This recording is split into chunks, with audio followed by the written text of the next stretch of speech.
Welcome back, Fragrance Fiend today here with a sample of the brand new Cirque du Soleil Parfum. As you may remember from my Black Moonlight video with Duran Duran, they're a band which changed my life. The other thing which changed my life was Cirque du Soleil. That is no exaggeration by any means. When I saw Kidam and Varikai as a kid, there's nothing more I wanted than to be a part of that dream, even to the point I actually auditioned for Cirque du Soleil. I also made some connections in Cirque a few years ago, and I was invited for a bit of an all-access pass as a bit of a special guest. This is hot, I gotta take this off. But yeah, I own all the DVDs. It was such a massive integral part of my life seeing the shows, and I'm actually going to Corteo this year, which I can't wait for. So I believe this is a bit of a gourmand scent which is infused with mouth-watering notes that evoke an edible aroma. In the note breakdown you have bergamot, cotton candy, red apple in the opening, with the heart of iris freesia, buttery popcorn accord, and a base of vanilla bean sandalwood and caramelized amber. This kind of brings it full circle, to be honest. I mean, the one other thing I would look forward to every year is just walking into the big top, be blown away by that incredible smell of the buttery popcorn, which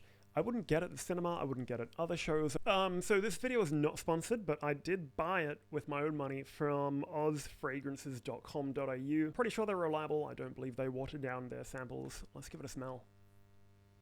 Whoa, straight off the cap, it is potent. This is really highly anticipated. I've had this sample for a little while, actually.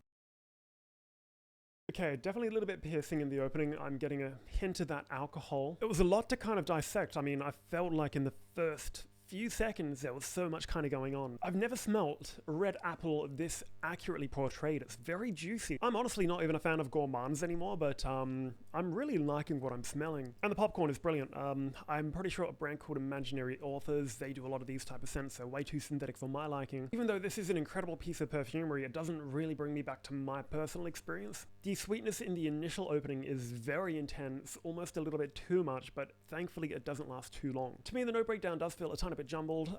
It does say that popcorn is in the heart, but for me it was in the opening, and now that it's beginning to dry down, I'm getting a tiny bit more of that cotton candy sweetness. The florals are definitely quite minimal. I think it's actually a perfectly unisex fragrance. The vanilla, the amber is quite soft. It's really just wrapping the whole fragrance together. I'm gonna go ahead and recapture that opening once more. Yeah, that initial opening is very sweet. If the opening of this fragrance lasted a few hours, I'd probably be gagging and walking away, but brilliantly, it only lasts about a minute, where it will just fill the room, then evaporate and just become a little bit more subtle and wearable. So will I be buying this one to capture my youth and dreams of being in Cirque du Soleil? Unfortunately not, but I really do look forward to seeing what comes from the rest of the brand at $329 for 100 ml. Okay, yeah, so definitely a tiny bit more up there. I'm actually quite interested to see if they're going to be selling these at the shows as well. The heart, though, is absolutely beautiful, a little more understated, so it really does capture your opening in that initial impression, and then it takes a bit of a left turn which I'm actually quite thankful for. Longevity-wise, I don't feel like this one is going to be lasting too long. Maybe even spray it on your clothing about 10 minutes before you go out so it dries down a bit. But yeah, it's becoming a skin scent pretty fast. But I'm going to leave it there for today. Lastly, incredible bottle. I think the design is very cool. Thanks so much for watching. I'll see you next time.